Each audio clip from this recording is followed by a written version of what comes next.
The wind Get out of my sliced through the house right darkness now. like a What are you blade, waiting for? carrying Move! flakes of icy snow that drifted across the backyard of the Maddox house. Under the harsh glare of the pickup truck's headlights, Alara Whitmore knelt in the frozen dirt, her wrists tightly bound with rough nylon rope. 7 months pregnant, her breath broke in shallow, trembling clouds. Please, She could baby, barely hold feel on. her fingers. Don't cry. She could barely feel Mommy's hope, here. but she could feel her baby kicking soft, desperate, like a cry from Please, inside baby, her hold body. on. "Cole, Don't please," cry. she whispered, Mommy's her voice here. cracking. But Cole Maddox stood above her, swaying slightly from the stink of whiskey on his breath, jaw clenched in drunken fury. Snow clung to his hair, giving him the appearance of a ghost, one who had forgotten he was once human. A man who had once held her tenderly now looked at her with a hatred she couldn't comprehend. Behind him, the phone screen glowed with Savannah Hale's face. The mistress. The poison. The woman who had whispered just enough lies to turn Cole into a monster. "Cole, don't go soft," Savannah cooed through the speaker, her lips curled in a smug smile. "She lied to you. She played you. Make her pay." Cole's grip tightened around the rope. "You think I'm stupid, Alara? You think I don't know that baby might not even be mine?" Alara shook her head fiercely, tears freezing on her cheeks. "It is yours. You know it. Cole, please, you're scaring Micah." A small, panicked cry echoed from the house. Inside the fogged window, Micah, their 1-year-old son, pressed his tiny palms against the glass. His face was red from crying, his little body shook with each sob. Every time Cole shouted, Micah flinched. Every time Alara pleaded, he wailed louder. Alara's heart shattered at the sight. "Please, he needs me," Cole snapped. "Shut up." He slammed the door, the noise making Micah fall backward out of sight. Alara screamed, struggling against the ropes, her belly tightening painfully. A contraction, or maybe terror. At that moment, she didn't know the difference. The blinding lights illuminated every fear she'd buried for months, the bruises she'd hidden under sweaters, the nights she'd cried silently while Cole drank himself into madness. The whispers Savannah had planted like rot inside their marriage. And now, the cold. The terrible, merciless cold. A distant engine rumbled down the street. Cole stiffened. Alara looked up, hope flickering despite her terror. A delivery driver's van slowed near the house. The young man behind the wheel stared, stunned, as the headlights revealed Alara tied in the snow. His eyes widened. He fumbled for his phone. "No, no, don't you dare!" Cole barked, stumbling toward him. But the driver backed away, recording everything. His voice shook as he whispered, "Ma'am, hold on, I'm sending this to the number on the paper I found. Whitmore. General Donovan Whitmore." Alara's heart stopped. Her father. The man she hadn't spoken to in 8 years. The man she'd run away from. The man she thought would never forgive her. Snow roared around them as the driver's message went out. Far away, in a quiet military residence lit by a single lamp, a retired 4-star general picked up his phone. He opened the video. He froze. Then, with a calmness that terrified anyone who knew him, General Donovan Whitmore stood, grabbed his coat, and spoke just 2 words. "Lock it down."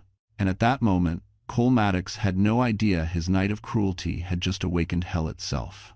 Before the snow, before the ropes, before the terror took root in her chest, Alara Whitmore was the kind of woman people trusted instantly. Kind eyes, steady hands. A soft voice that could calm patients in the emergency room, even when her own life felt like a growing storm. She used to believe that goodness alone could steady a world built on chaos. She used to believe love was enough. She used to believe Cole Maddox was her safe place. She had been wrong on all 3. Long before she found herself tied in the freezing night, Alara had been fighting a quiet war. Silent bruises beneath sweaters, apologies whispered into pillows. Excuses made to coworkers who noticed her trembling hands when she clocked in. "Oh, I'm just tired. Oh, I slipped on the porch. Oh, he didn't mean it." Nobody ever means it, until they do. But even the strongest lies eventually collapse under their own weight. Alara had grown up the daughter of a war hero, General Donovan Whitmore, a man carved from discipline and ice. A man who believed softness was a liability and fear was a choice. He loved her, but he loved strength even more. When Alara turned 18 and refused to attend the military academy, he prepared her for since childhood, his disappointment cut deeper than any bruise she would later hide. "I'm not a soldier, Dad," she had said through tears. His reply was colder than battlefield steel. "Then you're nothing I can protect." Those words drove her into a world she wasn't ready for. A world where Cole found her.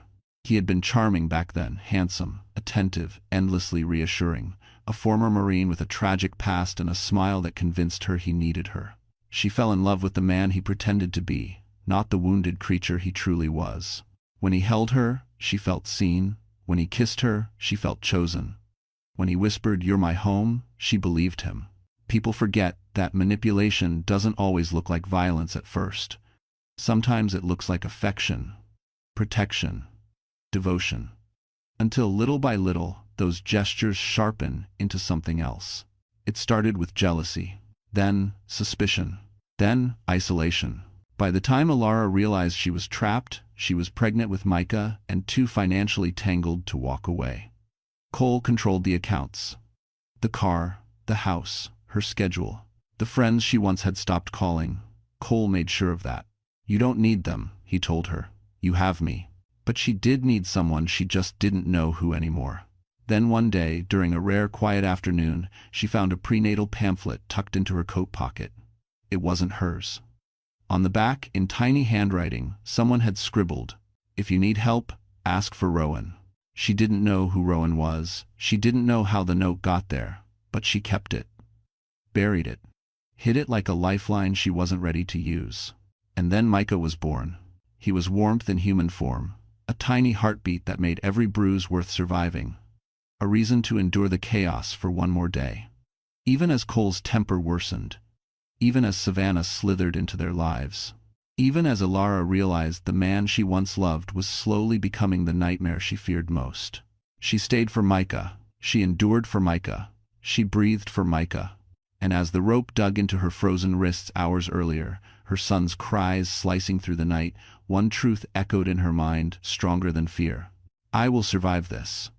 For him, what she didn't know was that help was already on its way. And the man her father once forced her to meet, Captain Rowan Pierce, was about to step back into her story. There was a time when Cole Maddox could walk into a room and make people feel safe.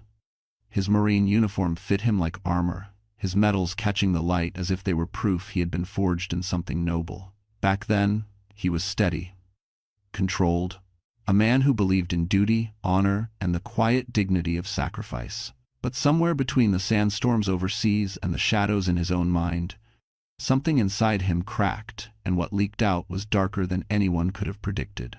When Alara first met him, she mistook his intensity for passion. The way he watched her every move felt flattering, protective. She didn't yet understand that Cole didn't love people, he claimed them. And once he claimed someone, he couldn't stand the thought of losing control over them. Not after what happened during his final deployment. Cole had never told Alara the full story. What she knew was only fragments, rumors, half-truths, things he muttered when drunk enough to forget she was listening. He had been part of a special operations unit. Something had gone wrong during a nighttime extraction. A teammate had disappeared. Cole insisted he had been left alone, abandoned, betrayed. Others insisted Cole was the reason the team fractured. Investigators filed reports. Cole was discharged. Quietly, efficiently, the kind of discharge meant to bury something. He came home a man haunted by things he refused to name. For a while, Alara softened the edges of his rage. Her calmness steadied him. Her touch grounded him. But Savannah Hale, hungry, manipulative, and always watching, saw just enough cracks to slip into. Savannah met Cole when she was working the bar at Knox Tavern, a place where lost men went to drown their pride. She listened. She flattered. She insinuated that Alara didn't appreciate him, that his discharge was unfair, that he deserved better. Cole starved for validation, soaked it in like gasoline. And Savannah? She was happy to be the match. When Cole lost another job, she whispered, "Alara's holding you back." When Alara became pregnant, Savannah murmured, "What if it's not even yours?"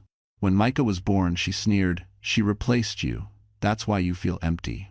Cole didn't stand a chance against her poison, especially once she learned the truth he hid from everyone, even Alara. Cole wasn't just discharged. He was under quiet federal investigation. A piece of classified equipment had gone missing during his final mission. It was never found. The investigation suggested Cole had hidden it, sold it, or used it to threaten someone. Cole denied everything. But the evidence was strong enough that he knew one thing. If the government ever found that missing device, they'd find him next. And Savannah wanted it. That was her real goal. So she pushed, manipulated, sharpened Cole until he was nothing but rage wrapped in human skin. The worse he became, the more she smiled. By the time winter came, Savannah had total control. She knew which buttons to press. She knew how to trigger the voices Cole tried to bury. She knew exactly how to make him believe Alara was the enemy. And when she told him to teach her a lesson, something feral woke inside him. That night, while Alara knelt in the freezing dirt, while their baby screamed from behind a locked door, while headlights carved shadows across the icy yard, Cole believed he was defending himself from betrayal. He believed Savannah was the only person who understood him. He believed Alara was the threat. What he didn't know was that his past was coming for him, faster than the blizzard rolling through the trees. And the man leading that storm was General Donovan Whitmore, who already knew everything Cole tried so desperately to hide. Savannah Hale had the kind of beauty that made people underestimate the danger hiding beneath it. Sharp cheekbones, glossy dark hair, a smile practiced in the mirror until it could disarm even the most suspicious man. But beneath the shimmering surface lived something cruel, calculated, hungry. Savannah wasn't born vicious, she chose it, the way some people choose a career. Manipulation was her craft. Destruction was her art. Before she slithered into Cole Maddox's life, she had already burned through 3 men, 2 jobs, and 1 college psychology program that expelled her for ethical violations. She called it ambition. Others called it sociopathy.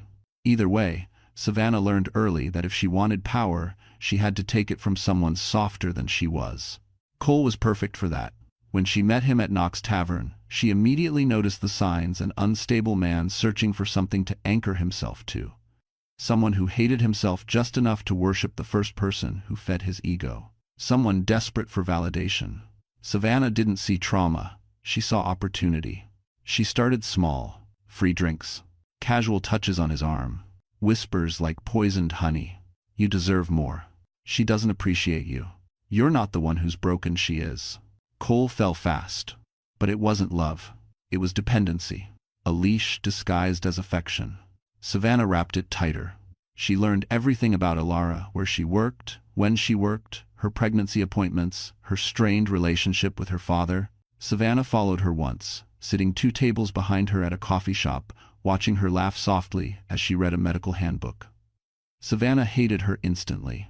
Alara was everything. Savannah could never be gentle without being weak, loved without having to manipulate, respected without having to demand it. And when Savannah discovered Alara had once been accepted into an elite military academy, a spark of jealousy ignited into full-blown obsession. How dare someone like her throw away what people like me would kill for? Savannah muttered to herself. She needed Alara gone, not simply to have Cole, but because Alara's existence offended her. Then came the discovery that changed everything. One night, while Cole was passed out drunk, Savannah searched his old military duffel bag out of curiosity. She found classified documents, maps, a name redacted with heavy ink, and a single note that made her breath hitch. Missing asset. Suspect: C. Maddox. Active search discontinued pending further intel. Oh, this was better than she imagined. Cole wasn't just emotionally unstable, he was dangerous. And dangerous men were easy to control. Savannah leaned over him that night, brushing her fingers along his jaw as he slept. "You're going to give me everything, Cole," she whispered. "And you're not even smart enough to know it." From that moment on, she weaponized his trauma. She made him believe Alara was unfaithful. She doctored fake messages. She installed a tracker on Alara's phone. She engineered confrontations, pushing Cole to the breaking point while pretending to comfort him afterward. "You're strong," she'd whisper. "She's ruining you. You need to fight back." She didn't care if he exploded. She cared if he exploded on command. By the time winter arrived, Savannah controlled Cole completely. He called her 20 times a day. He told her everything. He believed everything she planted in his unraveling mind. So when Savannah finally said, "Teach her a lesson," Cole didn't hesitate. And as Alara knelt in the freezing snow hours later, Savannah watched through her phone screen with a smile stretching across her face, sharp, satisfied, monstrous. She thought she had won. What Savannah didn't know, what she couldn't know, was that her own rope was tightening too. Because General Donovan Whitmore had just received the video, and he recognized Savannah's voice. The signs had been there long before the snowstorm, long before the ropes bit into Ellara's wrists, long before Micah's cries became the soundtrack of a home collapsing under fear. But like so many women who loved too hard, too gently, too faithfully, Ellara Whitmore convinced herself things would get better. That Cole just needed time. That his anger wasn't his fault, that she could hold their world together if she only tried harder. But walls don't fall all at once. They crumble a piece at a time. It started with tiny restrictions, the kind that sounded harmless when spoken softly. "You don't have to work so many shifts," Cole murmured. "I just worry about you." But then it became, "I don't like you talking to male coworkers." And soon after, "You don't need friends who don't respect me." His protectiveness turned into possession, and Ellara found herself slowly shrinking into the corners of her own life. Money disappeared next. Cole insisted on managing their finances. "You're pregnant," he said. "You shouldn't stress over bills." But then the grocery budget dried up, and Ellara discovered her medical co-pays were unpaid. And when she confronted him, Cole roared until Micah burst into terrified sobs. Ellara apologized, because that was what she had learned to do to keep peace. Then came the night she should have left. Micah had been teething, crying uncontrollably.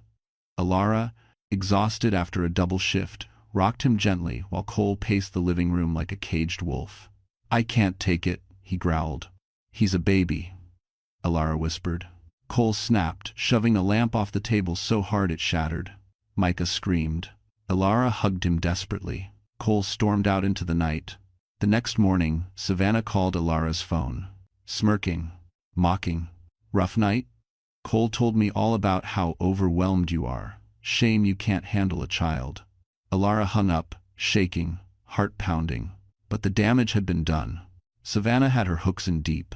From that point on, Cole consulted Savannah more than his own wife. Every argument ended with, "Savannah says you're manipulating me," or "Savannah thinks you're hiding something." The gaslighting became relentless. And then, the phone incident. Ellara tried to call the hospital to switch shifts. Cole grabbed her phone. "Who are you talking to?" "My supervisor." He didn't believe her. He snapped the device in half.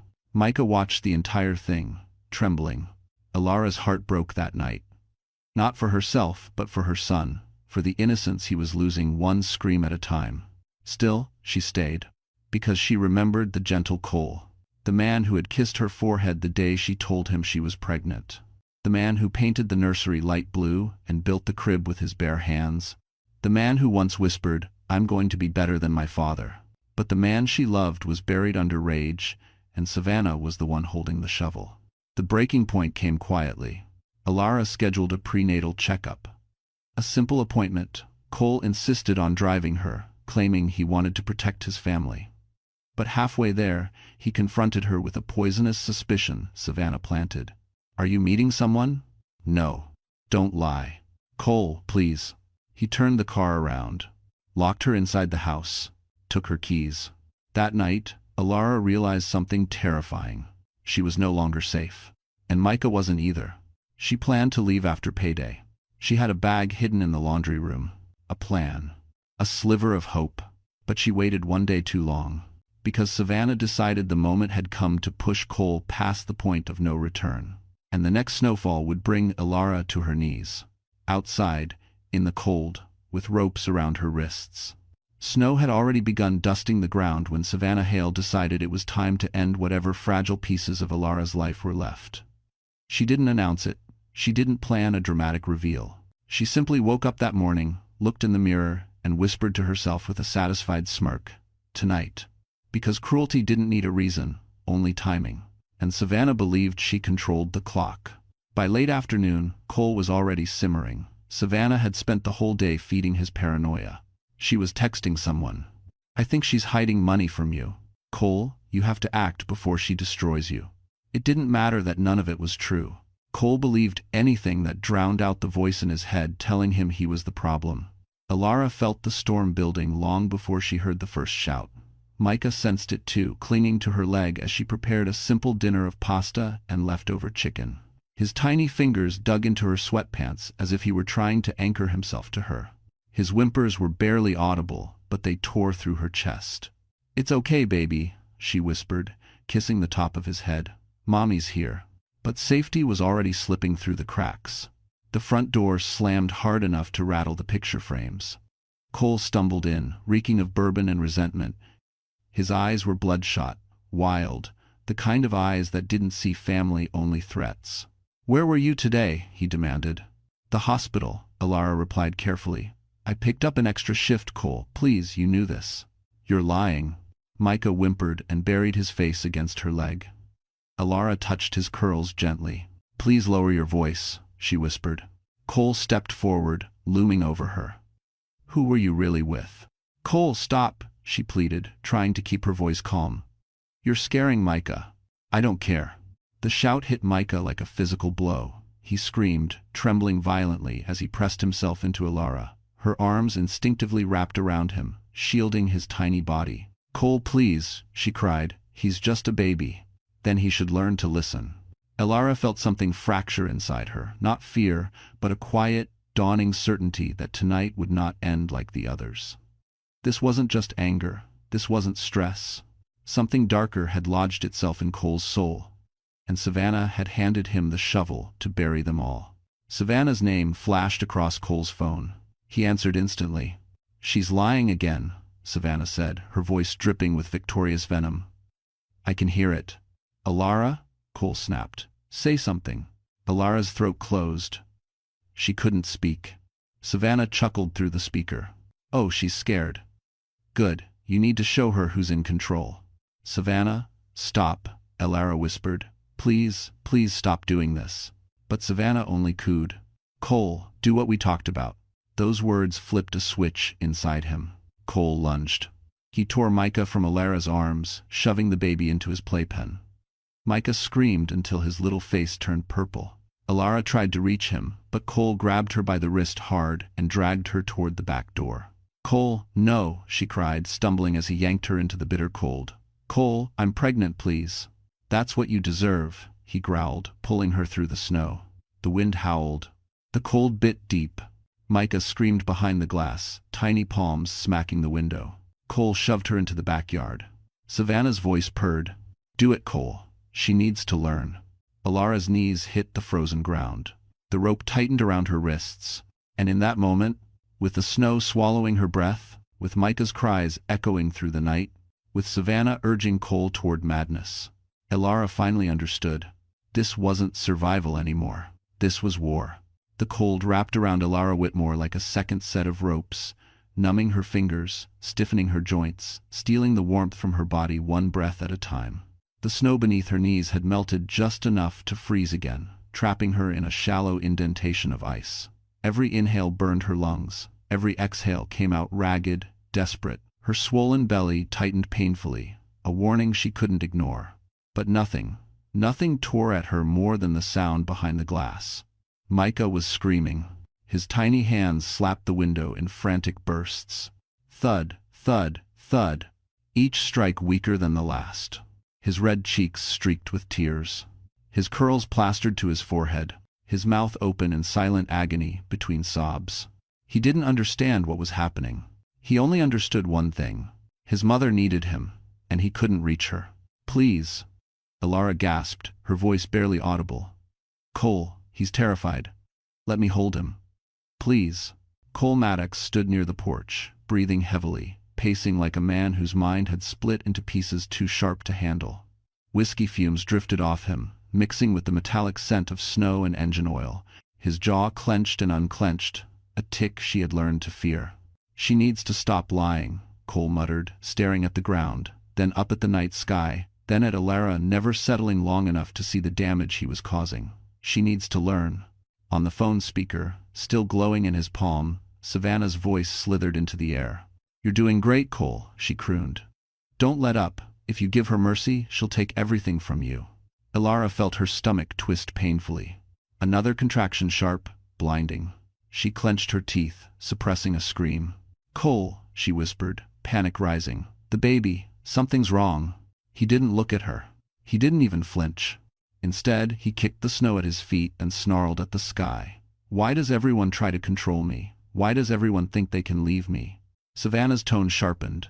Because you're weak when you trust people. Don't trust her. Don't trust anyone but me. Micah's scream rose again, louder, hoarser, almost collapsing into a cough. He tugged at the window latch with all his tiny strength, as if he believed he could break through the barrier with love alone. Micah, Alara choked, twisting her wrists against the rope. Skin tore. Warm blood seeped down her hand. Baby, it's okay. Mommy's here. Mommy's right here. But Micah couldn't hear reassurance. He heard only the wind, the thud of his palms, and his own terror. Cole, Alara begged, voice trembling violently. He's going to hyperventilate, please. Bring him to me. Cole turned slowly, finally meeting her eyes. But there was no clarity in his gaze, only a storm. Fear, rage, confusion. He'll be fine, he muttered. He has to learn not to cry so much. He's 1 year old, Alara sobbed. Savannah scoffed through the phone. She's manipulating you again. She's using the kid to make you weak. And something about those words broke the last barrier in Cole's mind. He marched to the window, slammed his fist beside Micah's head, and roared, "Stop crying." Micah collapsed backward onto the carpet, wailing harder than before. Alara screamed, a sound ripped from a place deeper than fear. A sound only a mother in true agony could make. Snow swallowed her cry, carrying it through the backyard like a dying echo. For a moment, everything blurred. The lights, the wind, the ringing in her ears. Then, faintly, beneath the blast of cold air, she heard something else. A rumble, a vibration through the ground, a low, distant thunder. Not the storm, not the wind. Engines, more than one. They were coming. And for the first time since she fell to her knees in the freezing dirt, Alara felt the smallest flicker of hope. Someone had heard Micah's cry. The engines grew louder, deep, rumbling, disciplined. Not the staggered sound of pickup trucks or the wandering echo of civilians. This was synchronized, heavy, purposeful. The kind of sound that didn't simply pass through a neighborhood. It claimed it. Cole froze mid-stride, his breath clouding the air in sharp bursts. What the hell? Alara lifted her head, pain radiating through her belly, her wrists numb and slick with blood beneath the tightening ropes. She didn't know what was coming, but she felt it, like the earth itself had decided to rise against the cruelty unfolding in this backyard. The headlights from the approaching vehicles sliced through the trees. Then another pair. Then another. 3, 4, 5. Engines roared as dark shapes emerged from the swirling snow, massive black SUVs, their reinforced frames glinting under the storm's moonlit haze. They formed a perfect line at the curb, idling with military precision. Cole stepped backward, confusion twisting into panic. No, this can't be for us. But deep down, he knew. The doors of the SUVs opened in synchronized motion, like the opening act of a nightmare he never prepared for. Men stepped out, broad-shouldered, silent, deliberate. Their jackets bore no flashy letters, no police patches. This wasn't local law enforcement. Their presence alone made the night hold its breath. Alara blinked against the glare, barely able to lift her voice. "Dad?" The name slipped out before she could think. A reflex burned into her bones. Because there was only one man who moved the world with footsteps like thunder. A figure emerged from the lead vehicle, tall, weathered, shoulders squared with the weight of decades of command.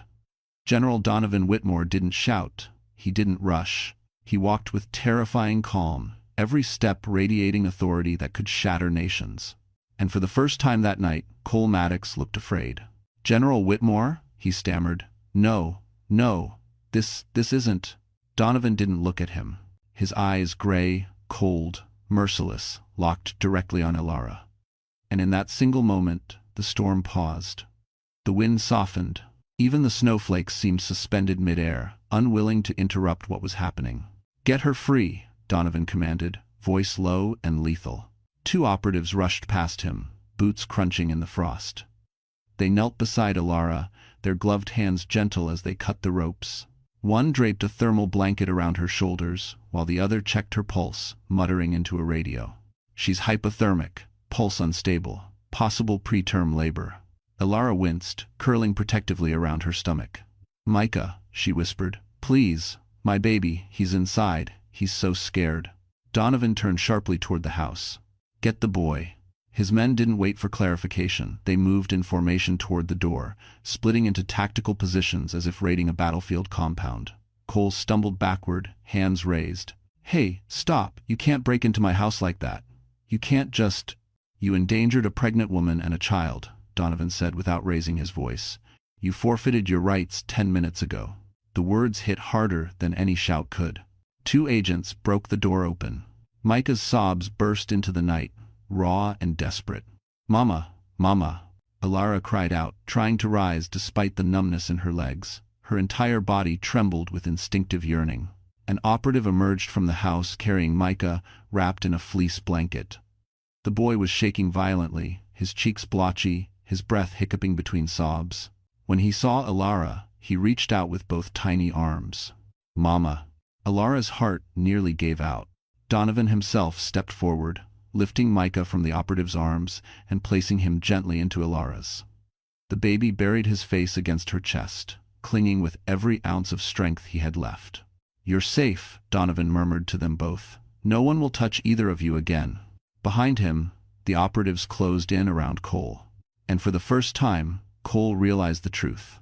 The storm hadn't come for Alara, it had come for him. Cole Maddox had always believed he understood fear.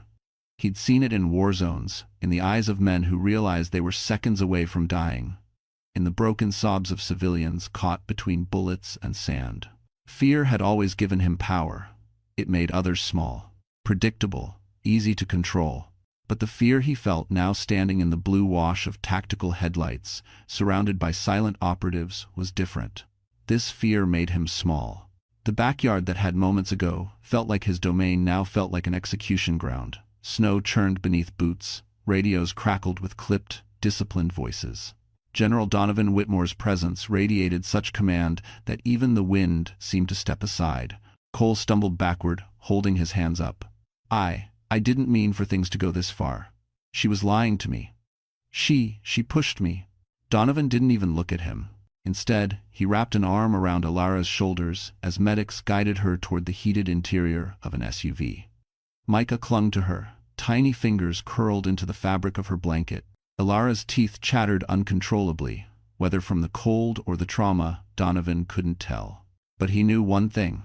He had almost lost his daughter tonight. And that knowledge burned hotter than rage. Sir? An operative called. Do you want us to detain him? Donovan's voice was ice. No, I want him secured. Cole flinched. What's the difference?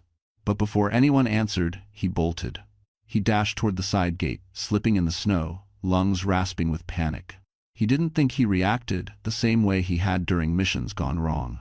Get out, run, survive. Behind him, someone shouted. Maddox is fleeing. Cole sprinted harder, slipping on a patch of ice. He twisted, caught himself on the fence, and kept moving. The cold bit into his skin, tearing tears from his eyes. His breath came out in jagged bursts, each one more frantic than the last. He had to get to his truck. He had to leave state. He had to call Savannah. Savannah would know what to do. He yanked open the backyard gate and froze. Because 2 more black SUVs were parked in the driveway, engines idling like predators, waiting for permission to pounce. A red targeting laser flicked across his chest, then another. Hands up, do not run, an agent commanded. Cole hesitated. Then he ran anyway. He didn't make it 3 steps. 3 operatives intercepted him with military precision, tackling him into a bank of snow so cold it stole the air from his lungs. His face pressed into the frost. His arms were pinned behind him, his legs kicked uselessly. Let me go, he roared, voice breaking. Savannah told me she'd fix this. She said. One agent muttered, Savannah Hale? Interesting. Cole froze. He'd said too much.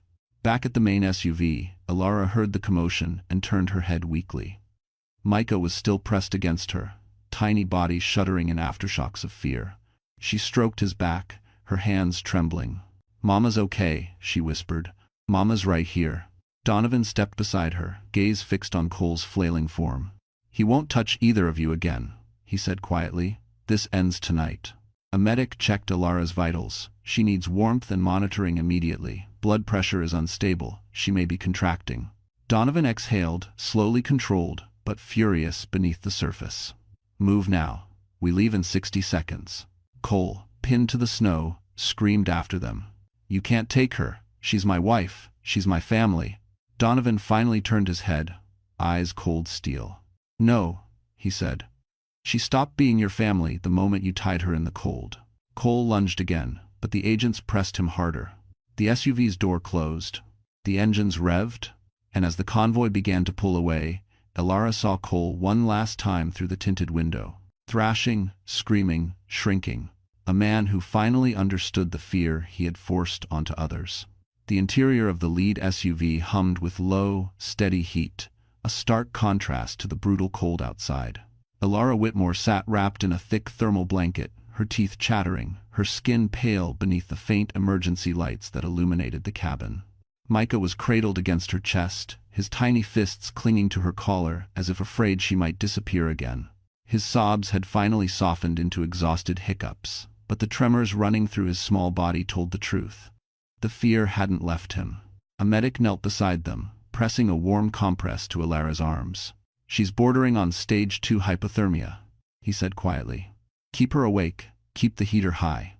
Alara tried to nod, but the movement sent a wave of dizziness through her. Her lips parted shakily. My baby, he was so scared, I thought. You're safe now, the medic said, both of you. But safety felt too fragile to believe in. Not after what she'd endured. Not after the way Cole's eyes had changed. Not after hearing Savannah's voice urging him toward cruelty as if it were a game. The SUV door opened. Cold air swept in before fading behind the figure who stepped inside. General Donovan Whitmore. He didn't sit immediately. He stood there for a long moment, taking in the sight of his daughter and grandson broken, shivering, terrified. His jaw tightened, but his voice, when it came, was calm in the way a storm is calm before tearing through a city. Alara. She looked up, eyes glassy, breath sharp. Dad? It wasn't a whisper of fear or apology. It was a plea, a release, a cracking open of 8 years of distance. He lowered himself into the seat opposite her, the leather creaking under his weight.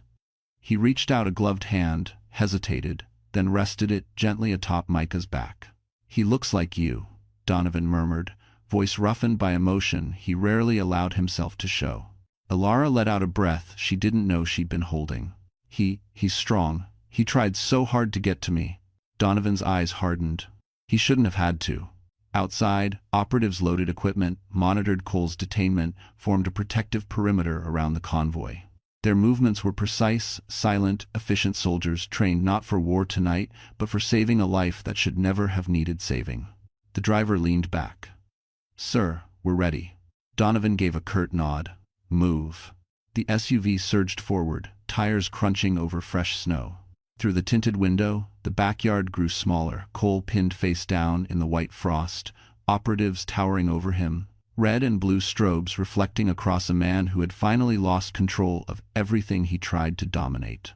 Alara stared at him, her expression unreadable. Do you want to look away? Donovan asked. No, she whispered. I want to remember, so I never go back. Micah stirred softly, letting out a whimper. Alara kissed his forehead, pressing him closer. The medic checked her again. We should head directly to the medical center, sir. She's contracting irregularly. Donovan's voice sharpened. Full escort, non-stop. As the convoy turned onto the main road, sirens wailed 3 police cruisers falling in behind them, lights cutting through the blizzard. Alara watched the lights blur through her tears. Dad, she said quietly. How did you know? Donovan's jaw worked. A young man sent me a video. He said he didn't know who else to call. Alara swallowed hard. I never thought you'd come. Donovan looked at her truly, looked at her for the first time in years. Alara, he said, voice low and unshakable, I would burn the world to keep you safe. She broke then, not into fear, but into relief. And as the convoy sped through the storm, a single truth settled over them. This was no longer a rescue. It was the beginning of a reckoning. The medical wing of Fort Alden carried a strange kind of quiet, sterile humming, suspended between fear and safety. As the convoy rolled past the secured gates, Alara Whitmore felt a warmth she couldn't yet trust. Her body still trembled from the cold, from shock, from the ache of contractions that came in irregular waves. Micah clung to her, his little cheek pressed against her collarbone, still sniffling with the exhaustion of a child who had cried too long. Medics escorted her inside, guiding her to a private exam room. Soft lights replaced the harsh glare of headlights. Heated blankets replaced the icy sting of snow. But no amount of warmth could erase the memory of the ropes, the cold, or her son's screams. General Donovan Whitmore stood in the doorway, too large for the space, too tense to sit. He hadn't removed his coat. He hadn't taken a breath that wasn't tight with barely restrained fury. For years, he had fought wars across continents. But nothing had prepared him for the sight of his own daughter freezing on the ground. The medic finished checking her vitals. She's stabilizing. Contractions are stress-induced. If she rests, they should ease. Alara nodded weakly. Thank you. Micah adjusted himself in her lap, clutching her shirt. She kissed his temple, letting her tears fall where he wouldn't see them. When the medic left, Donovan stepped closer. Alara, he said softly, the name rough on his tongue, as if he hadn't spoken it aloud in years. I need to ask you something. She stiffened. Not because she feared him, but because she feared breaking. Donovan pulled a chair closer and sat, posture straight even now, as if his spine didn't understand anything but discipline. How long has this been happening? He asked. Alara stared at her hands, the raw rope burns, the swelling, the faint trembling she couldn't stop. She looked like a woman halfway between strength and collapse. Too long, she whispered. I should have known, Donovan muttered, voice cracking. I should have seen the signs. You weren't supposed to, Alara cut in gently. I didn't want you to. He lifted his gaze, confused. Why? She swallowed, feeling the weight of years pressing on her. Because I didn't want to be a disappointment again. The words hung heavy in the sterile air. Donovan froze, as if struck. Disappointment? He echoed. Alara's eyes filled. When I left the academy program, when you told me you couldn't protect someone who wouldn't follow orders, I thought you meant you couldn't protect me. Not really. Not if I wasn't who you wanted me to be. Donovan closed his eyes, the pain in his chest sharp and unexpected. Alara. That's not. I didn't want you to see what my life became, she continued. I didn't want you to know I married a man who hurt me. I didn't want you to know I stayed. I didn't want you to know I was weak. Her voice cracked on the last word. Micah whimpered softly. Alara stroked his back, grounding herself in the rhythm of his breathing. Donovan leaned forward, forcing her to meet his eyes. You were never weak, he said quietly. Weakness doesn't survive what you did. Weakness doesn't protect a child alone. Weakness doesn't crawl through fear day after day, and weakness doesn't call out without speaking when danger comes. Alara's breath shook. I didn't call, she whispered. Someone else sent the video. You didn't have to. Donovan's voice deepened. The moment I saw you, I knew. A father knows. Alara pressed a hand to her mouth as her tears finally broke free. Dad, she sobbed. I'm so sorry. Don't apologize, he murmured, reaching out to place his hand over hers. Not for surviving. Not for loving your son. Not for being human. A long pause. A long inhale. Then Donovan added, voice like steel wrapped in grief. But I need you to tell me everything. Every bruise. Every threat. Every time he hurt you. Because what happens next depends on the truth. Alara lifted her head. Her voice steadied. And for the first time, she spoke the full truth of her marriage. While Alara was being stabilized inside the fortified medical wing, Savannah Hale was sprawled across a velvet couch in her apartment 2 towns over, sipping chilled white wine like the night belonged to her. She had no idea that Cole had been detained. No idea that General Donovan Whitmore had deployed a small tactical unit. No idea that the video of her voice, her commands, her cruelty was already archived in a federal evidence server. Savannah believed she was untouchable. She always had. The dim glow of her phone screen illuminated her smirk as she replayed the audio clip Cole had sent earlier, Alara's pleading voice, broken by fear. Pathetic, Savannah thought. Some women simply weren't built to survive in a world designed for predators. A knock sounded 3 taps, deliberate. Savannah smoothed her hair, assuming it was Cole. He always came crawling back after doing her bidding, hungry for validation. She swung the door open with a practiced smirk. But it wasn't Cole. Two men in black tactical jackets stood on her doorstep, snow coating their boots. Their shadows filled the hallway like a silent threat. One held up a badge, no words, no smile. Savannah blinked. "Oh, can I help you? Savannah Hale? Yes? You need to come with us." Her laugh was airy, dismissive. "I don't think so. You must be confused. Do you even know who my father?" "We're not here because of your father," the agent cut in. "We're here because of what you did tonight." Savannah's smile faltered. "I didn't do anything. If Cole said I did, he lies when he drinks." The second agent turned his tablet toward her. A video played. Her voice, her words, crystal clear. "Teach her a lesson, Cole. She needs to learn." Savannah's blood ran ice cold. How did you, who sent that?" she stammered. The first agent said, "A good Samaritan." And General Whitmore. That name hit Savannah like a physical blow. General Whitmore. Alara's father. A 4-star military powerhouse whose reputation could flatten entire careers. Savannah swallowed hard. The agent stepped inside. "You're under investigation for conspiracy to commit domestic violence, aggravated endangerment of a pregnant woman, and attempted manipulation of an active federal suspect." Savannah froze. Federal? What? Cole had always told her the missing equipment case was exaggerated, that the government wasn't really watching him anymore. But the agent's tone said otherwise. "You interfered in an ongoing government matter," he said, "and you incited violence that nearly cost 2 lives. Savannah's voice cracked. I didn't know. Cole didn't tell me everything." "It doesn't matter," he replied. "Your voice is on tape." For the first time that night, Savannah's carefully constructed confidence shattered. "Wait," she whispered, her voice trembling. Please, can't we talk about this? I didn't tie her up. I didn't touch the baby. Cole did this, not me." "You instructed him," the agent said, "and you watched." Her knees weakened. She steadied herself on the wall. "You can't do this," she choked out. "I'm not going to jail. I'm not." But the agent stepped aside, clearing the hallway. Behind them, 4 more operatives waited. A containment van idled on the curb, exhaust rising like a ghost in the freezing night. Savannah felt something she had never felt before. The realization that she was no longer the predator in the room. She tried one last desperate reach. "Cole will tell you I didn't mean it. He'll say anything. He knows I love him." The agent's expression didn't budge. "Cole Maddox is already in custody. And he has given a full statement." Savannah blinked. "What statement?" He said, "You orchestrated everything." Savannah's face drained of color. The hallway spun. Her glass of wine slipped from her trembling fingers, shattering across the floor. And for the first time in her life, Savannah Hale understood what it meant to be prey.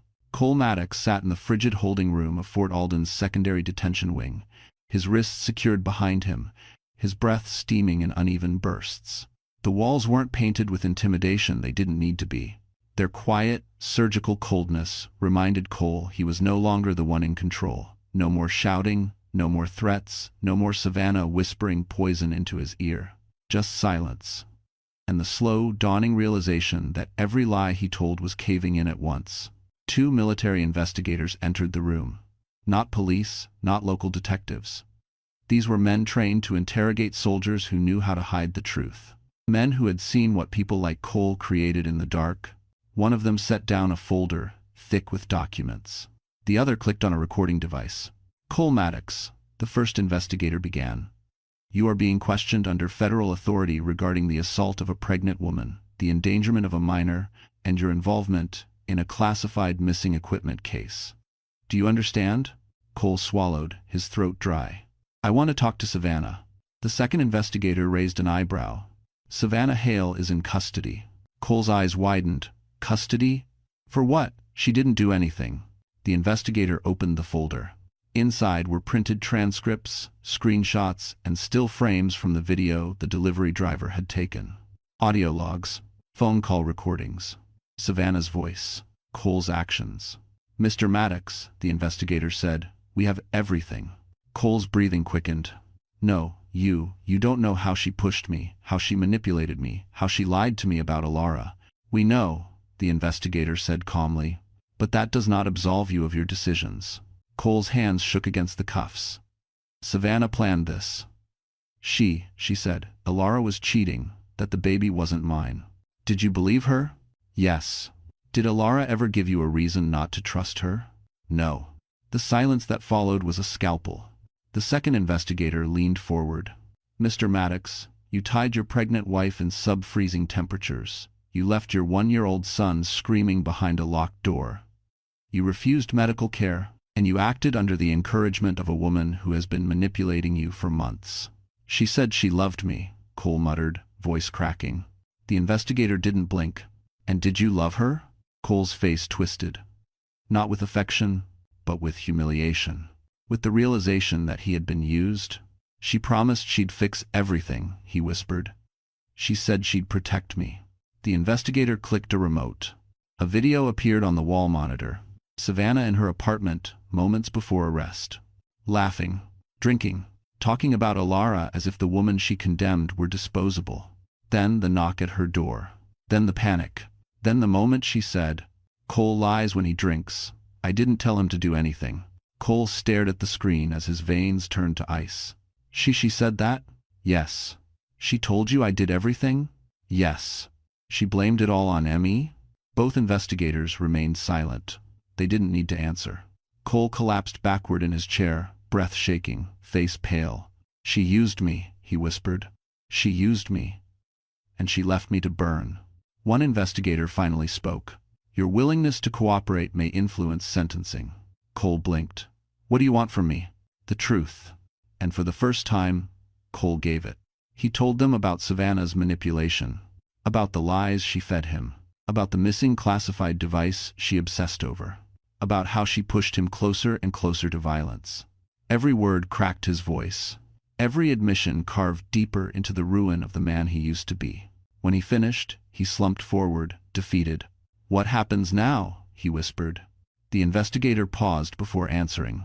That depends on Alara. And the federal courts. Cole's stomach dropped.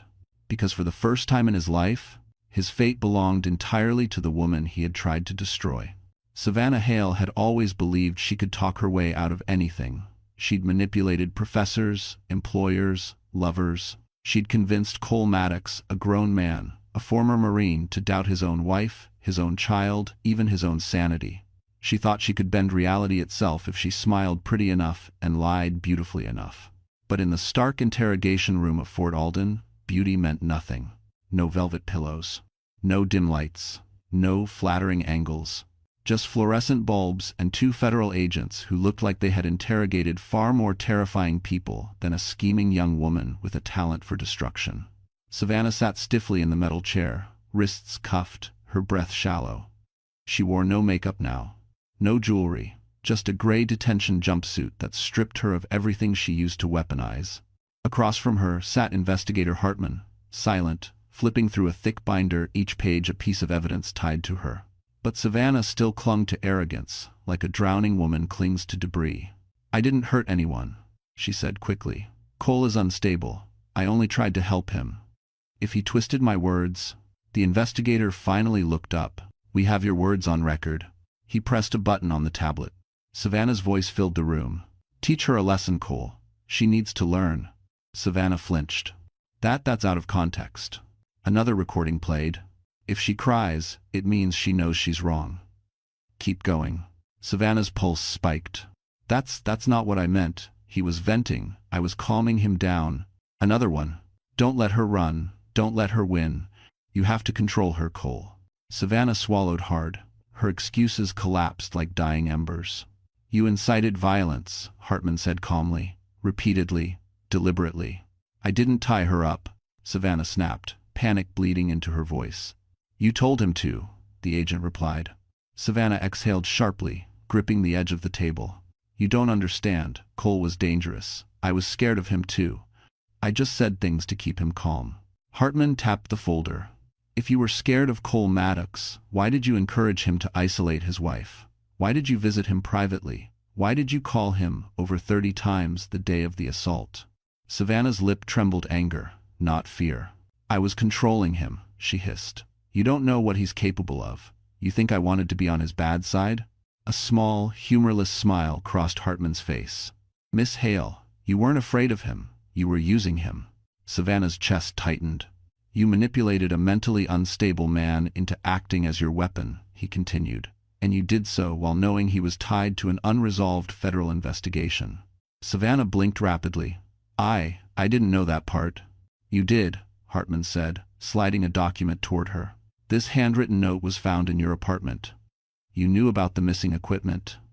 You knew Maddox was flagged, and you used that leverage to push him into a psychological spiral. Savannah's breath caught in her throat. I was trying to help him, she whispered one last time.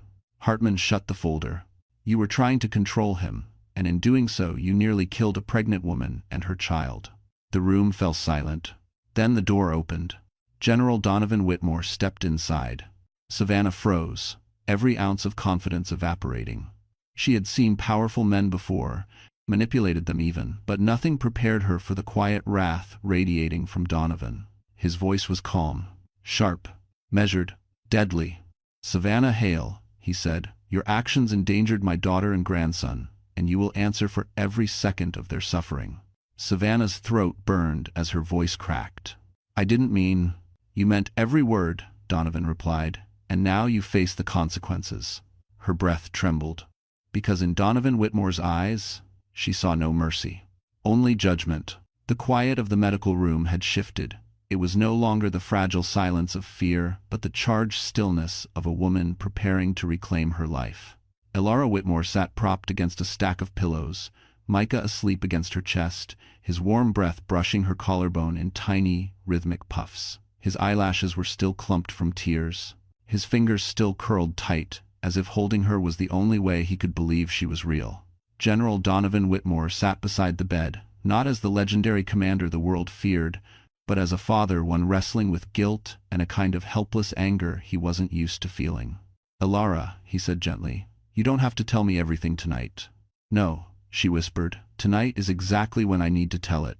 Her voice shook, but it didn't waver. She wasn't the broken woman tied in the snow anymore. She was something else, sharp with clarity, trembling with strength.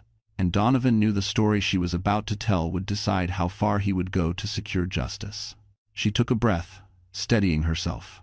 It didn't start with violence, she said. It started with apologies. Her fingers brushed Micah's back. Cole apologized for everything, for the yelling, for punching walls, for smashing my phone. He always said he was just under stress. Or that Savannah filled his head with bad thoughts. But Dad, I stayed because I thought I could fix him. Donovan looked down, pained. You should never have been alone in that. I wasn't, she corrected softly. Not at first. A memory flickered in her eyes. There was someone at the hospital, Captain Rowan Pierce. He was kind. He always asked how I was doing, even on days I felt invisible. He noticed bruises I hid. He never pushed, but he saw me. Donovan frowned. The same Rowan Pierce I assigned to family medical security years ago? Elara blinked. Wait, you assigned him? Donovan nodded. After you left home, I asked Rowan to keep an eye from a distance. You refused my help, but I couldn't stop caring. Elara's breath hitched. All these years, she thought she had no protector. But she had one she didn't know existed. Still, she continued, Rowan slipped a note in my pocket once. If you need help, ask for Rowan. I didn't understand then. I didn't think I deserved help, not when I'd built my life on running away from you. Donovan reached out, placing a steady hand over hers. You deserved help the whole time. Tears filled her eyes, but she pressed on. The night before everything happened, Cole grabbed Micah, not roughly, not violently, but wrong. He shouted near him. Micah cried so hard he started choking. Her voice fractured, the memory slicing through her composure. I should have run that night. I should have grabbed Micah and left. You survived, Donovan murmured. That's what matters. Elara nodded, though sorrow flickered in her expression. Savannah was the cancer, she whispered. She poisoned Cole. She told him the baby wasn't his. She pretended to comfort him while making him worse. She enjoyed watching me fall apart. Her face hardened, an expression Donovan had never seen on her before. She wanted Cole to destroy me. Because she wanted everything I had that she couldn't earn. Donovan's jaw tightened. She will never hurt you again. Elara exhaled shakily. And the worst part, Dad?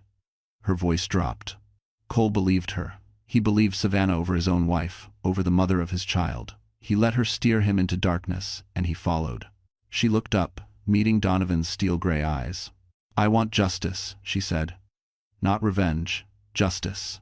Donovan nodded once, slow, deliberate, final. "You'll have it. I will personally see to it." Micah stirred softly in her arms, and Alara kissed his hair. For the first time, she allowed herself to believe the nightmare was ending. What she didn't know was that the next morning would bring a revelation that would shake everything she thought she knew about her past and her future. Morning light crept through the blinds of the medical wing, soft, golden, gentle. The kind of light that belonged to a world much kinder than the one Alara Whitmore had endured the night before. It touched her face like an apology from the universe, warming her cheeks as she held a sleeping Micah curled safely against her. For the first time in months, she didn't wake to shouting. No slammed doors. No accusations. No dread dragging her heart down before her feet touched the floor. Only breathing, only warmth, only silence. A nurse peeked in, offering a tender smile. "There's someone here to see you when you're ready." Alara's brows knit. "My father?" "Not this time," the nurse said. "Someone else." Before she could ask, the door opened, and Captain Rowan Pierce stepped inside. Tall, steady, brown hair tousled from the cold, Rowan carried the same quiet presence that had once made her feel seen in a world that kept swallowing her whole. Back then, she didn't realize he was watching out for her because her father had asked. Back then, she thought he was simply kind. Now she knew better. But that didn't make the warmth in his eyes any less real. "Alara," Rowan said gently, "how are you feeling?" She swallowed. "Warm." "Which is new." He gave a soft chuckle, pulling a chair close. His uniform jacket rustled as he sat, but his movements were slow, careful not to disturb Micah, not to overwhelm her. "You scared us last night," he said. "All of us." Alara lowered her eyes. "I scared myself." A long silence stretched between them, a silence not of fear, but of understanding. Rowan had seen enough broken soldiers to recognize trauma when it lived in someone's bones. "Alara," he said finally, "I have something to tell you, something your father never explained fully." Her breath caught. "Is this about the note you slipped into my pocket?" His eyebrows rose. "You still have it?" "I kept it," she admitted, cheeks warming. "But I didn't understand why you cared. I thought, maybe you were just being kind." Rowan exhaled softly. "Your father didn't just want me to watch over you. He asked me to protect you in any way necessary, not because he doubted you, but because he feared losing you the way he lost your mother." Alara blinked. "My mother?" Rowan hesitated, then nodded. "Your mother wasn't just a military spouse. She worked in psychological operations. She understood manipulation at its deepest level. She saw what it was doing to your father, to their marriage. That's why she hid things. To keep you from being drawn into pain that wasn't yours." The words struck something deep inside her, an ache she didn't know she'd been carrying. "So when I left," Alara whispered, "he wasn't angry because I disappointed him.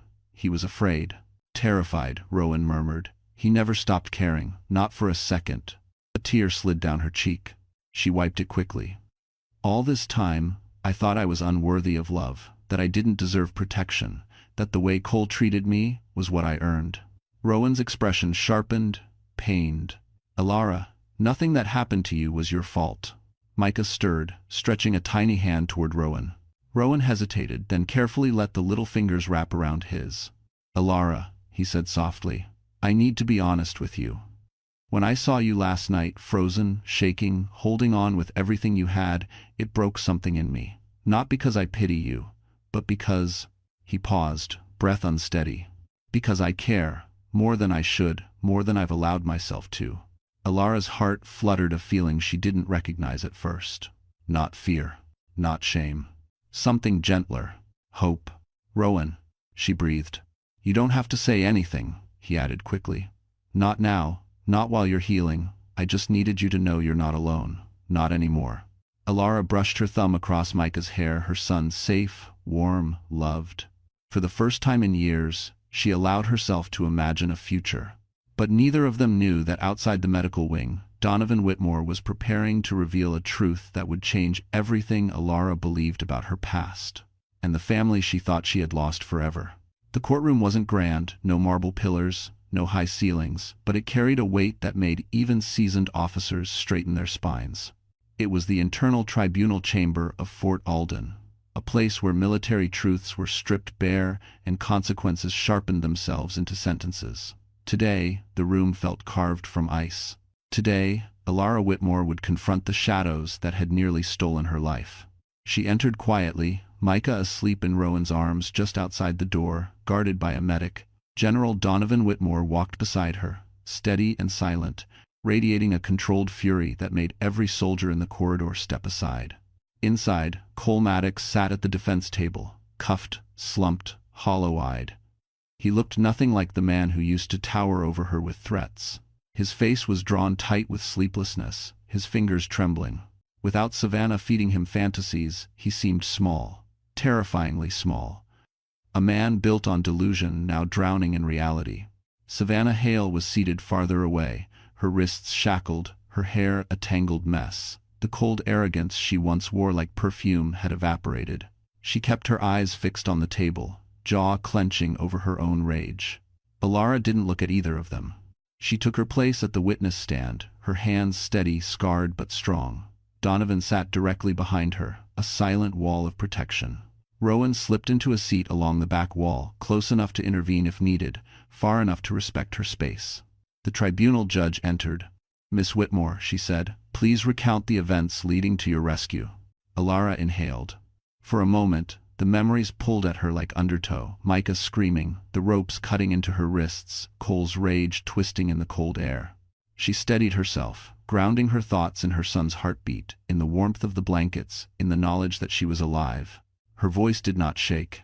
She told them about the manipulation, the isolation, the fear. She described Savannah's influence, every whispered lie, every taunt, every moment she pushed Cole further into darkness. Savannah's eyes twitched violently, but she said nothing. She described Cole's escalating violence, the first time he shoved her, the last time he grabbed her before the attack, the way he dragged her across the snow while their baby screamed.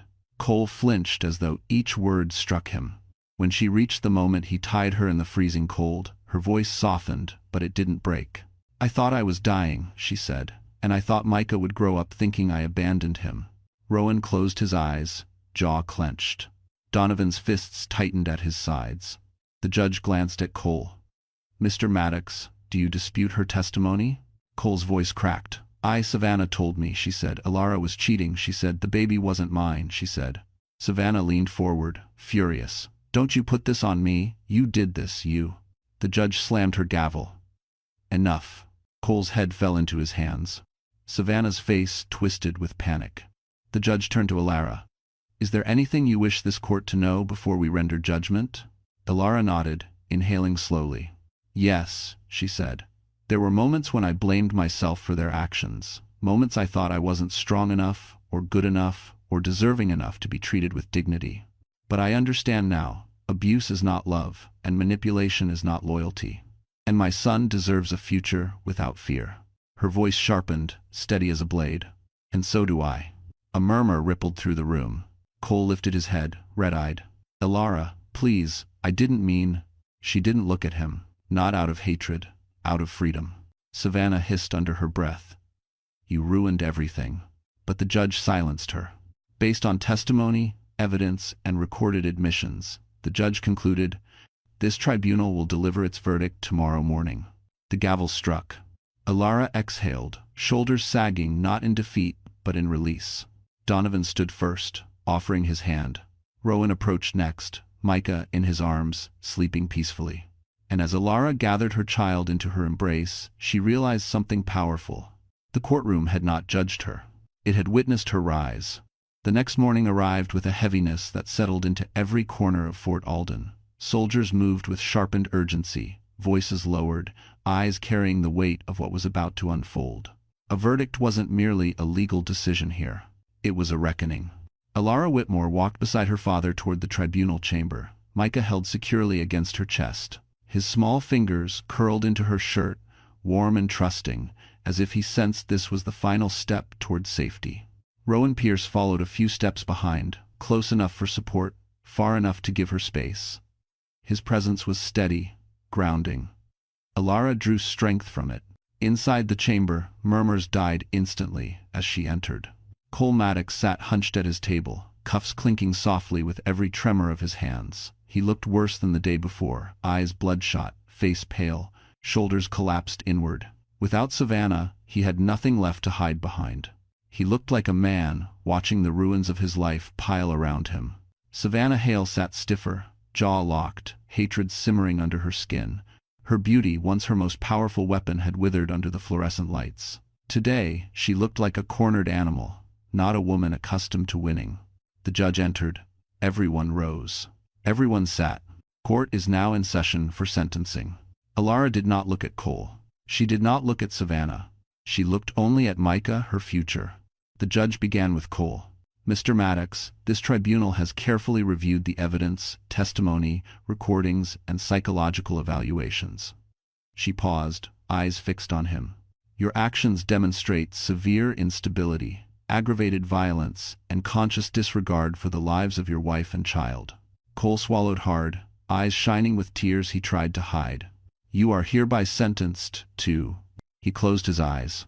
30 years in federal confinement, with mandatory psychological treatment. You will have no contact with Alara Whitmore or Micah Whitmore for the entirety of your sentence. A strangled sound escaped Cole's throat. Alara, he whispered. Please, I loved you. She didn't turn, didn't answer, didn't acknowledge him. Because love didn't tie a pregnant woman in the snow. Love didn't terrorize a child. The judge continued.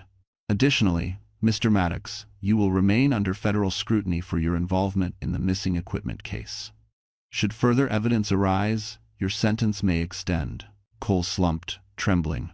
Savannah stiffened. The judge addressed her next. Miss Hale, she said coldly, your crimes are of a different nature, but no less severe. Savannah's chin lifted, defiant even as her world cracked. You manipulated a mentally unstable man into escalating violence, intentionally endangered the life of a pregnant woman, and exploited sensitive military information to control Mr. Maddox's actions. Savannah's breath hitched, but she forced her face into composure. You are hereby sentenced to 25 years in federal prison, the judge declared, with no possibility of early release due to the malicious nature of your involvement. Wait, what? Savannah shouted, jerking against her cuffs. No, I didn't do anything. You can't do this. The judge's voice was unmoved, steel. You did this to yourself, Miss Hale. Savannah's scream tore through the chamber, feral and unrestrained. The guards dragged her away as she cursed Cole, Alara, Donovan, the system, everyone but herself. Cole watched her, horror dawning. She said she loved me, he whispered. No one answered, because even he now understood the truth. When they were escorted out, the room exhaled its first breath of the morning. The judge turned to Alara, her expression softening. Mrs. Whitmore, you showed extraordinary courage. This court acknowledges your strength and your survival. Alara nodded, tears gathering but not from pain. From release? Outside the chamber, Rowan approached her. It's over, he said softly. No, Alara whispered, holding Micah closer. It's just beginning. And for the first time, the beginning felt bright. 1 year later, spring sunlight washed gently over Alexandria, Virginia, softening the edges of a world that had once felt unbearably sharp. The Whitmore estate, once a symbol of distance and discipline, had transformed into a place of warmth, laughter, and second chances. And at the heart of that transformation was Alara Whitmore, a woman who had crawled from the darkest winter of her life into a season she never believed she'd live to see. Her mornings no longer began with fear. They began with Micah's giggles, echoing down the hallway as he toddled on chubby legs, clutching his stuffed bear like a treasured secret. He was bigger now, sturdier, with a sparkle in his eyes that had taken months of safety and love to restore. Every time Alara watched him run into the kitchen shouting, "Mama, up!" her heart grew stronger. And Alara herself, she had changed too. She wasn't the trembling woman wrapped in emergency blankets anymore. She had returned to nursing, now serving as a medical consultant for Fort Alden. Her once fractured confidence had been rebuilt, piece by piece, through therapy, through support, through the steady presence of the people who refused to let her fall again. Especially Rowan Pierce. He visited often at first, bringing meals, checking on her recovery, offering to watch Micah while she rested. Then he visited simply because he wanted to. Because he cared. Because he saw her not as the victim of a brutal night, but as the woman whose courage kept her alive through it. And Alara began to let him in. She found herself laughing again. Real, full laughter at his dry humor, his stories from medical missions, the way Micah insisted on calling him Ro-Ro. She found herself watching the door, hoping it would be him. She found herself remembering the note he once tucked into her pocket, long before either of them understood what destiny had planned. On a warm April afternoon, Donovan invited them for a small gathering, a simple celebration of Micah's second birthday. Nothing extravagant, just a backyard picnic, balloons tied to the fence posts, and a tiny blue cake for a boy who had once cried at every loud sound but now squealed with delight when the candles flickered. Alara watched Micah chase bubbles across the grass, her heart swelling at the sight of his freedom. Donovan stood nearby, hands behind his back, pretending not to cry as he watched his grandson's laughter fill the air. "He's thriving," Donovan murmured. Alara smiled. "We both are." Rowan approached with a small wrapped box. "For Micah," he said. "And, well, maybe a little for you too." Micah tore the paper eagerly, revealing a framed photograph. Rowan, Alara, and Micah at the park last month. The first picture, in which Alara looked genuinely happy. Her breath caught. "Rowan, this is beautiful." "There's more," he said softly. "But I'm not sure if the timing is right." "What timing?" she asked. Rowan exhaled a rare moment of nervousness slipping through his calm exterior. "Alara, I'm not here to replace anyone. I'm not here to rush you. But I've spent the last year watching you rebuild your life with strength I can't even put into words. And somewhere along the way, I realized I don't just care about you. He hesitated. For a moment, the world leaned in. Micah reached up and placed Rowan's hand into Alara's. As if giving permission, Alara's chest tightened, but not with fear. With recognition. With a truth she had finally grown brave enough to accept. "Rowan," she whispered, "I care about you too." His breath eased, his eyes softening. And in the fading afternoon light, warm, golden, tender, Alara felt something she hadn't felt in years. The future. One she could finally imagine without flinching. One she could finally want. One that might soon include more than healing, but hope, love, and a new beginning. A year and a half after the night that nearly destroyed her, Alara Whitmore stood at the crest of a small hill overlooking a quiet Virginia meadow. The wind carried the scent of spring, clean, warm, full of life. It was the kind of day she once believed would never exist for her, a day untouched by fear, a day she could breathe without memories clawing at her chest. Micah, now sturdy and energetic, chased butterflies along the fence line, laughing with the unburdened joy of a child who finally knew safety. His curls bounced in the sunlight, his tiny boots kicking up grass as he ran. Every giggle was a reminder. Survival had been worth it. Behind her, footsteps approached. Steady. Familiar. Certain. Rowan Pierce joined her at the hilltop, carrying a blanket over one arm and a picnic basket in the other. His smile was soft, shaped by affection rather than pity. He treated her not as someone broken, but as someone reborn. "Micah's going to wear himself out before lunch," Rowan said. Alara laughed, a real, unguarded laugh that felt like sunlight pouring from her ribs. "It's the first time he's seen this many flowers in bloom. He thinks the world is magic." Rowan glanced at her. "It is. You're proof of that." Her cheeks warmed. She still wasn't used to being spoken to with such gentleness, not after years of bracing for anger. They spread the blanket beneath the shade of a wide oak tree. Micah toddled over, breathless from excitement, crawling straight into Rowan's lap as if it were his natural place in the world. And maybe it was. They ate slowly, fresh fruit, sandwiches, cold lemonade, simple things that tasted better because they were shared without fear. As they finished, Rowan cleared his throat, nerves flickering in his eyes. "Alara," he began, "there's something I want to talk to you about." She tensed slightly, an old instinct, but Rowan reached out, brushing his thumb gently over the back of her hand. "No fear," he whispered, "just honesty." She nodded, grounding herself in the warmth of his touch. "I know your past wasn't easy," he continued. "I know trust is something you've had to rebuild in painful pieces. But over these last 18 months, I've watched you heal. I've watched you fight, I've watched you raise a son with more tenderness and courage than I knew a human heart could hold. Ilara's throat tightened. And somewhere along the way, Rowan said softly, I stopped imagining my future without you in it. Micah plopped into the space between them, babbling happily as he tried to pick a dandelion. The moment was so simple, so delicate, it felt sacred. Rowan took a small velvet box from his pocket. Ilara's breath caught not in fear, but in disbelief. I'm not asking for your past, Rowan said. I'm asking for your present and your future. I'm asking to build something with you, something safe, something real, something you never have to hide from. He opened the box. Inside wasn't a diamond. It was a ring Ilara recognized instantly, delicate, gold, etched with tiny initials. Her mother's ring. Ilara gasped. Rowan, where did you? Your father, Rowan said gently. He said she would want you to have it, and he said you'd know when to wear it. Tears filled Ilara's eyes, but they didn't fall from pain this time. Rowan knelt, steady as ever. Ilara Whitmore, will you marry me? Micah clapped his hands, shouting, Yes, Mama, yes! Ilara laughed through tears, her heart swelling so wide it felt like it might burst. Yes, she whispered. Then louder, Yes, Rowan, yes. Rowan slid the ring onto her finger as sunlight streamed through the branches above them, warm and golden, like a blessing. Ilara looked at the man she had grown to love, at the son who had survived with her, at the horizon that no longer frightened her. Justice had been served. Peace had taken root. And at last, Ilara Whitmore stepped fully into the life she had always deserved. So, that's the end of our story.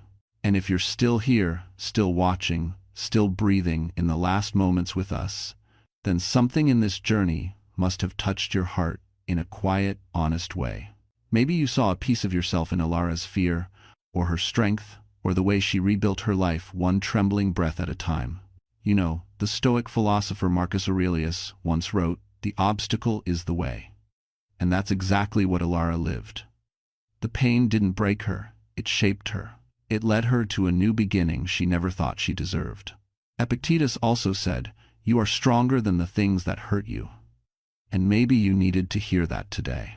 Because healing is not loud, it's not perfect. It's choosing, every morning, to keep walking toward a future that feels brighter than your past. If this story stayed with you, if even one line made you pause and breathe differently, then let's grow this community together. Give the video a like, share it with someone who needs strength today, and don't forget to subscribe for more stories that speak to the heart. We're here with you always.